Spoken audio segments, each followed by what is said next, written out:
fonte de todo o ensino cristão deve ser a Bíblia. E ali temos a pergunta: por que nós cremos na Trindade? Qual é o fundamento bíblico? Ou quais são as fundamentações bíblicas para a Trindade? Acho que esse é o centro da nossa apresentação. A primeira fundamentação bíblica para acreditarmos na Trindade, a primeira fundamentação bíblica, nós chamamos de pluralidade interna da divindade. Os irmãos que estão fazendo a anotação podem escrever isso, né? Pluralidade interna da divindade. Os teólogos chamam assim. Não só os teólogos adventistas, até os não adventistas chamam mesmo pluralidade interna da divindade. Esta é a primeira fundamentação bíblica para acreditarmos que Deus é uma unidade de pessoas. Quais são os textos bíblicos? Agora podemos abrir Gênesis capítulo 1, versículo 26. Esse texto de Gênesis 1, verso 26, mostra através da construção frásica, isso é, especialmente o verbo fazer. A construção gramatical do verbo fazer implica que havia mais de uma pessoa, mais de um agente pessoal no processo da criação. Deus está dizendo: façamos o homem. Isto implica que havia mais de um agente pessoal no processo da criação. Se isto é verdade no versículo 26 do capítulo 1, então isso é verdade a partir do capítulo 1, versículo 1. No princípio criou Deus os céus e a terra. Se o versículo 26 está nos dizendo que havia mais de uma pessoa, por causa do verbo façamos, porque se Deus fosse uma única pessoa, aqui no processo de criação, ele diria que eu faça. Sim ou sim? Sim. Deus diria que eu faça o homem. Ele disse: façamos o homem. E curiosamente, no versículo 27, a sequência, diz: então Deus fez o quê? O homem à sua imagem. Primeiro ele diz: façamos, temos mais de uma pessoa ali, e no versículo 27 diz que Deus fez. Então esse Deus que fez o homem, que eu mesmo que no versículo 26 diz façamos, não pode ser uma única pessoa. A construção gramatical do verbo fazer sugere esse pensamento. Depois, um outro detalhe no mesmo verso é a expressão imagem e semelhança estão no singular, não no plural. O pensamento tem que ser assim: façamos o homem segundo as nossas imagens, conforme as nossas semelhanças. Mas não, o texto não está assim. O texto está: façamos o homem segundo a nossa imagem. A imagem e semelhança de Deus está no singular, mas o verbo sugere que tem mais de uma pessoa na ação.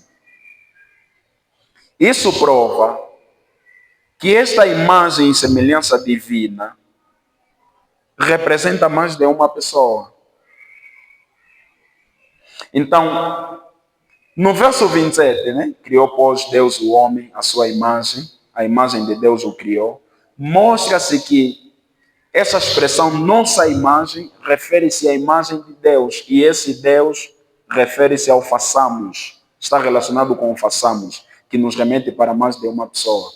Esse trocadilho que Moisés faz em Gênesis, ora fala de Deus no plural, ora fala de Deus no singular, é o que os teólogos chamam de pluralidade interna da divisão. Esses textos mostram que tem mais de uma pessoa na divisão. Na divindade.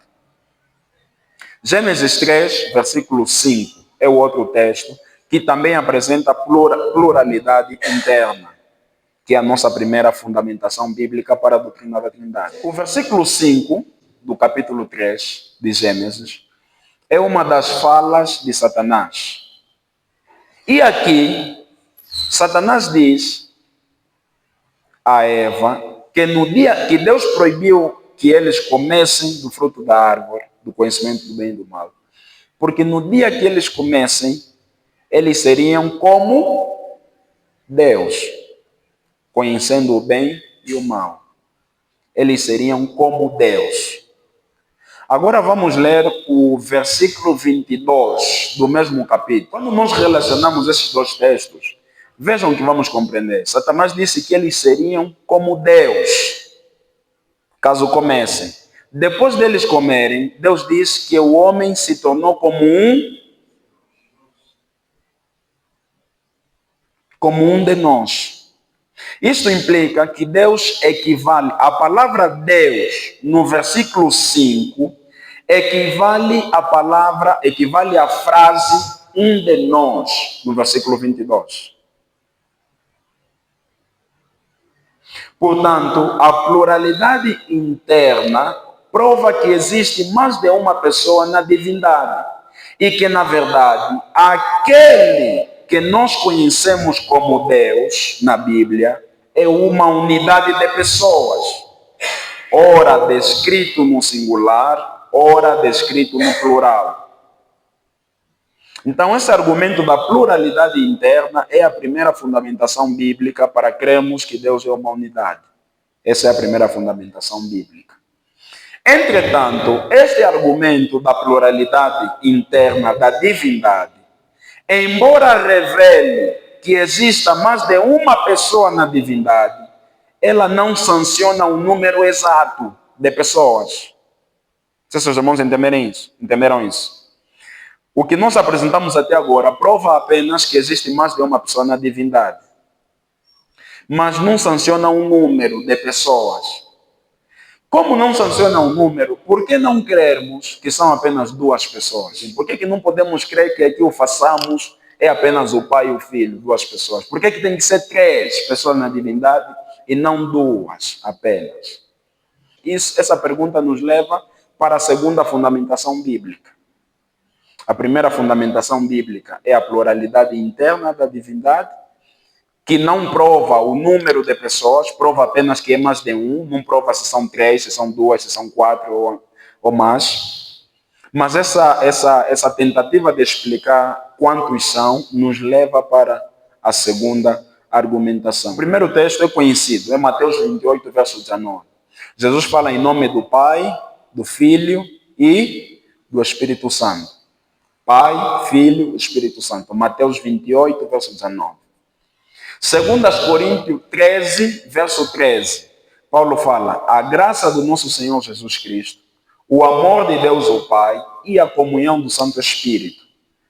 Jesus Cristo, o Pai e o Espírito Santo.